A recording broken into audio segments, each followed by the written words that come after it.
Hi friends. ඔන්න පොරොන්දු වුණ විදිහටම අපි අද ගේම් එක ප්ලේ කරන්න යන්නේ. ඔයාලට දැන් පේනවා නේද ස්ක්‍රීන් එකේ ප්ලේයර්ස්ලා 4 දෙනෙක් ඉන්න ටීම් එකක ගේම් එක ප්ලේ කරන්න අපි ප්ලේ ඒරියා එක හදා ගන්න ඕන විදිය තමයි මේ. මේ ටයිල් රැක් එකක එක වෙලාවකට එක ප්ලේයර් කෙනෙක්ට ටයිල්ස් 7ක් තියාගන්න පුළුවන්. වර්ඩ් එකක් හදන හැම වෙලාවකදීම වර්ඩ් එක හදන්න මෙතනින් ඉවත් කරපු ටයිල් ගානට සමාන ටයිල් ගාන ටයිල් බෑග් එකෙන් අරගෙන මේ ටයිල් රැක් එක ටයිල්ස් 7කින් ෆිල් කරගන්න ඕනේ. මම දැන් ෆස්ට්, සෙකන්ඩ්, තර්ඩ්, ෆෝර්ත් ප්ලේයර්ස්ලව තෝරගෙන ඉවර නිසා ගේම් එක ප්ලේ කරන්නයි යන්නේ. මම තමයි ෆස්ට් ප්ලේයර්. මගේ ළඟ තියෙන ටයිල්ස් ටික ඔයාලට පේනව නේද? මේකෙන් මට හදන්න පුළුවන් වර්ඩ් එකක් තියෙනවද? ඔව්. මට තියෙනවා frog කියන වර්ඩ් එක. F R O G. First ප්ලේයර්ගේ ෆස්ට් වර්ඩ් එක හදන්න පටන් ගන්නෙ මෙන්න මේ ස්ටාර් මාක් එකෙන්. එහෙනම් මම මෙතනින් තියලා මේ වර්ඩ් එක හදනවා. R O G. මේ frog කියන වර්ඩ් එකට මට තියෙනවා ලකුණු 4 2 6 7 8 ලකුණු 8ක්. මගේ ළඟ මාක් ෂීට් එකක් තියාගෙන මගේ හැම වර්ඩ් එකකටම එන ලකුණු ගාන මම ලියා ගන්න ඕනි. හරි. දැන් සෙකන්ඩ් ප්ලේයර්ගේ අවස්ථාව. සෙකන්ඩ් ප්ලේයර් එයාගේ ටයිල් රැක් එකේ තියෙන ටයිල්ස් 7 පාවිච්චි කරලා ෆස්ට් ප්ලේයර්ගේ වර්ඩ් එකට සම්බන්ධ වෙන විදිහට තමයි වර්ඩ් එකක් හදන්න ඕනි. අපි කැමති වෙනත් තැන් වලින් වෙනත් වචන හදන්න පටන් ගන්න අපිට බෑ.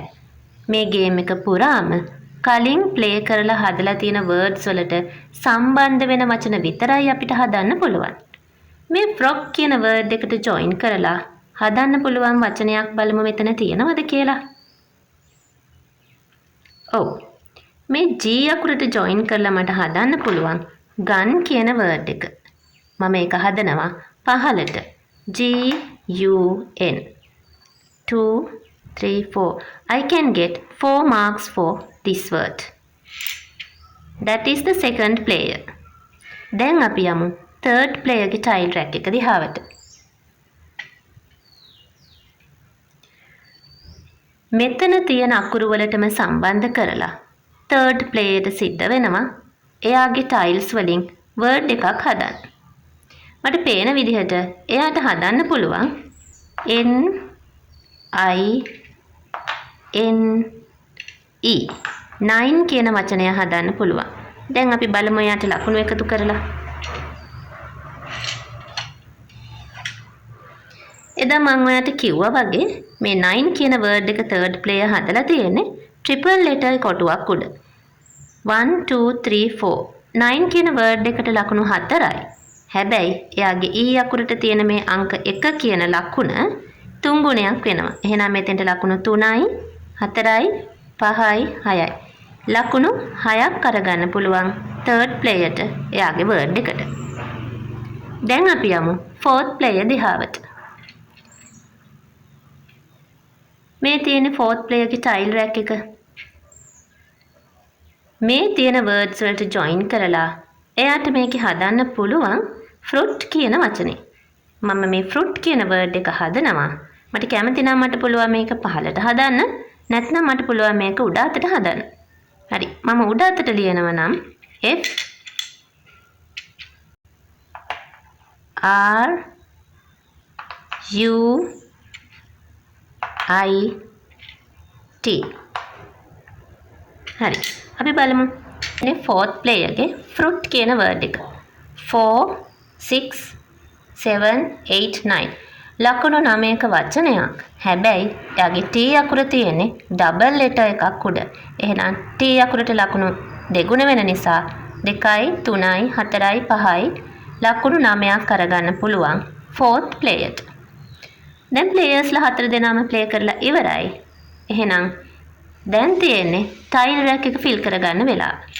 ඉතින් මේ tile bag එකෙන් තමන්ගේ රැක් එකට අඩු ටයිල්ස් ගාන මේ ටයිල් බෑග් එක ෂෝල්ඩර් එකේ තියලා අපි ඊළඟ රවුන්ඩ් එකට යන්න මේකෙන් ටයිල්ස් අරගෙන ටයිල් රැක් එක ෆිල් කරගන්න ඕනේ.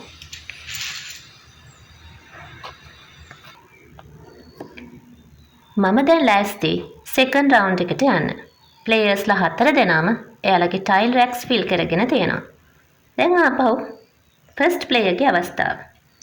එයාට පුළුවන් වර්ඩ් එකක් හදන්න මෙන්න මේ ටයිල් රැක් එකේ තියෙන ටයිල්ස් වලින් අපි මේ T අකුරට ජොයින් කරලා ටයිම් කියන එක හදමු.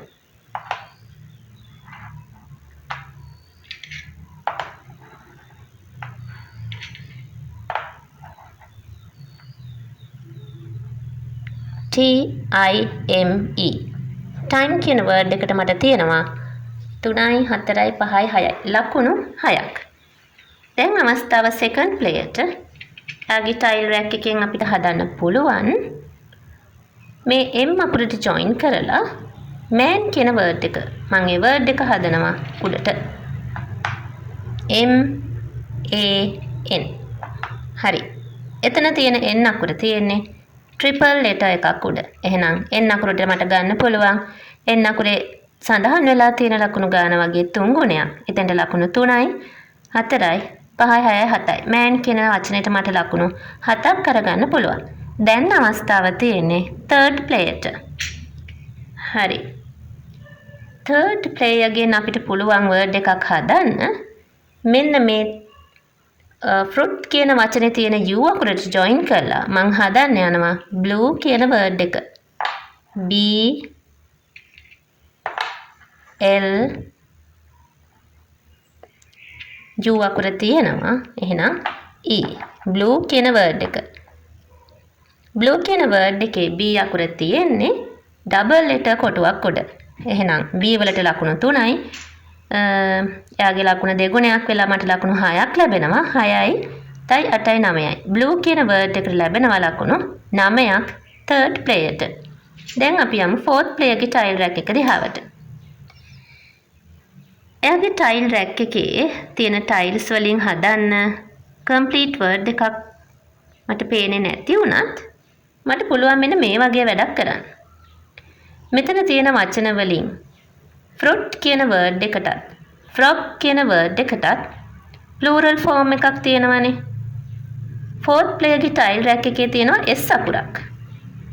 මම මේ S අකුර පාවිච්චි කරනවා මට වැඩිම ලකුණක් ගන්න පුළුවන් word එක plural කරන්න.